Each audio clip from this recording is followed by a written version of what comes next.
नमस्कार दोस्तों, मैं हूं राजदीप तोमर और आपने देखना प्रारंभ कर दिया है TV30India.com का विशेष कार्यक्रम हक की बात। जैसा कि आपको मालूम है, हम अपने इस कार्यक्रम में नागरिकों के अधिकारों पर चर्चा करते हैं। तो आज हम चर्चा करेंगे कि यदि किसी महिला के साथ यौन उत्पीड़न होता है तो वो इसकी शिकायत कहाँ कर सकती है और उसे कौन कौन से संविधान से ऐसे अधिकार प्राप्त हैं जो यौन उत्पीड़न के मामले में कठोर कार्रवाई करवा सकते हैं। इन सब बातों पर चर्चा करने के लिए हमारे साथ मौजूद हैं विधिक विशेषज्ञ एडवोकेट कपिल मोहन गौड़ जी। स्वागत है कपिल मोहन गौड़ जी आपका। क्या ऐसे कौन से अधिकार हैं कि यदि महिला का यौन शोषण किया जाए या कोई करता है तो उस पर कौन सी कार्रवाई बनती है और महिलाओं को क्या क्या अधिकार प्राप्त हैं? जी राजदीप जी, देखिए, वैसे तो यौन शोषण के संबंध में अलग से प्रावधान दिए हुए हैं, परंतु भारतीय दंड संहिता में छेड़छाड़, बलात्कार, इससे संबंधित भी हमारे यहाँ धाराएं दी हुई हैं। अगर किसी महिला के साथ कोई व्यक्ति छेड़छाड़ या बलात्कार जैसा कोई कृत्य करता है तो उस महिला को सबसे पहले उसकी FIR दर्ज करवानी चाहिए, क्योंकि ये बड़ा संवेदनशील मामला होता है। महिला इतनी जल्दी हिम्मत नहीं कर पाती, तो बहुत से मामलों में होता क्या है, दब जाता है मामला, और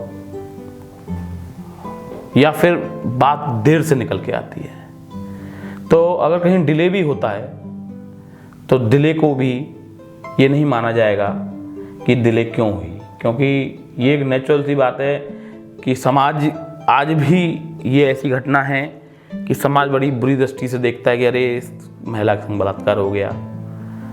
समाज में बड़ा उसे हे दृष्टि से देखा जाता है। ये गलत तरीका है, ये तो अपराध है। अपराधी को हे दृष्टि से देखना चाहिए। जिसने ये अपराध किया है उसको बुरी दृष्टि से देखना चाहिए, जिस पीड़िता को बुरी दृष्टि से नहीं देखना चाहिए। हमारे यहाँ धारा 376, 354 में ये सीधे सीधे प्रावधान दे रखा है, 370 है। इन सब धाराओं में ये प्रावधान है। एक विशेष प्रावधान है, अभी भी माननीय सर्वोच्च न्यायालय ने 0 FIR का प्रावधान किया है कि अगर पीड़ित महिला किसी भी थाने में जाकर अपनी FIR दर्ज करा सकती है तो वहाँ का जो भार साधक अधिकारी है उसको वो FIR दर्ज करनी होगी। वो ये नहीं कह सकता कि ये घटना मेरे क्षेत्र में नहीं हुई, वो उसको 0 क्राइम नंबर पर दर्ज करेगा। विवेचना बाद में कहीं भी होती रहेगी, पर वो FIR दर्ज करने से मना नहीं करेगा। ये माननीय सर्वोच्च न्यायालय द्वारा दिए गए स्पष्ट निर्देश हैं कि 0 FIR दर्ज कर ली जाएगी। नंबर दूसरी बात, पीड़ित महिला की जो पहचान है वो गुप्त रखी जाएगी। 228A IPC में ये स्पष्ट प्रावधान है कि उसकी पहचान ना तो मीडिया में ना पुलिसकर्मियों द्वारा कहीं भी किसी को नहीं बताई जाएगी। जैसे निर्भया एक नाम था, उसका असली नाम क्या था ये कोई भी नहीं जानता। इसी तरह से कोई भी नाम उसकी पहचान को नहीं बताएगा, ना ही कहीं पब्लिश करेगा। पब्लिश करता है तो वो पब्लिश करने वाले व्यक्ति के विरुद्ध दंडात्मक कार्रवाई की जाएगी। ये हमारे यहाँ अलग से स्पष्ट प्रावधान दिया हुआ है। अगर पीड़ित महिला SC ST से आती है, अनुसूचित जाति या जनजाति समाज से आती है, तो उसके लिए मुआवजे का प्रावधान हमारे यहाँ दिया हुआ है। या वह महिला कल्याण अधिकारी के पास, समाज कल्याण विभाग में जा सकती है, महिला कल्याण अधिकारी के पास जा सकती है, उसके लिए भी उसे मुआवजे की व्यवस्था की गई है। फ्री लीगल एड उसको मिलेगी ही मिलेगी, ये व्यवस्था की गई है। FIR होने के बाद पीड़ित महिला के बयान धारा 164 CRPC में उस थाने के संबंधित मजिस्ट्रेट के यहाँ दर्ज कराए जाएंगे, जिससे कि कोई दबाव उसके ऊपर ना रहे।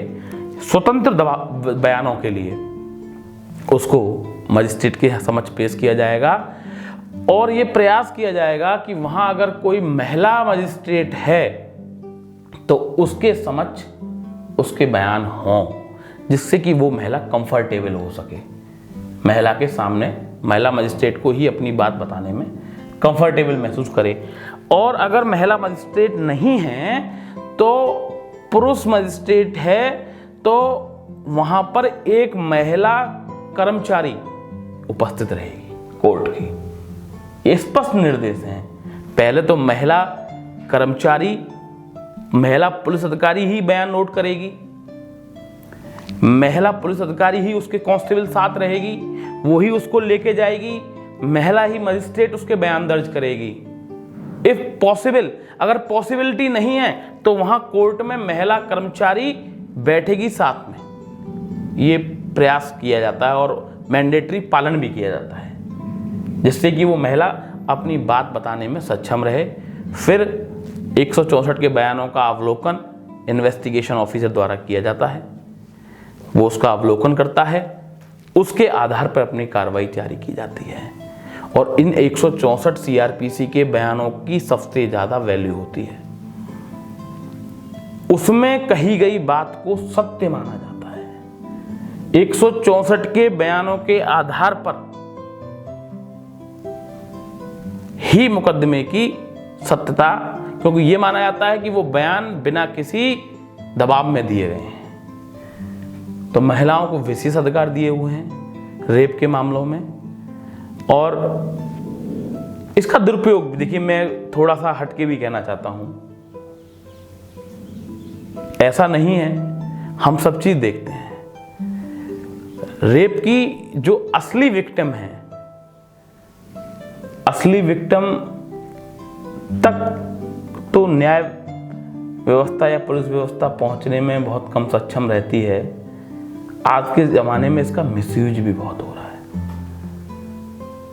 लोग फर्जी मुकदमे लगाकर दबाव बनाने के लिए इन मुकदमों का प्रयोग कर रहे हैं। वो तो न्यायपालिका इतनी सक्षम है और पुलिस इन्वेस्टिगेशन अच्छी है। अगर पुलिस इन्वेस्टिगेशन अच्छी है तो ऐसे षड्यंत्रकारी लोग जिन्होंने ये एक तरह से बिजनेस बना रखा है कि 100 बलात्कार के झूठे मुकदमे लगवाओ और पैसा कमाओ, तो वो पकड़ में आ जाते हैं। तो फेयर इन्वेस्टिगेशन, फेयर ट्रायल, केवल जो पीड़ित है उसको न्याय मिले। मेरा यही कहना है कि पीड़ित ही इन अधिकारों का प्रयोग करें। जो पीड़ित नहीं है वो गलत तरीके से कानून का दुरुपयोग न करें, क्योंकि दुरुपयोग करने वालों के विरुद्ध भी फिर न्यायालय में अच्छी तरह से कार्रवाई करने के प्रावधान हैं।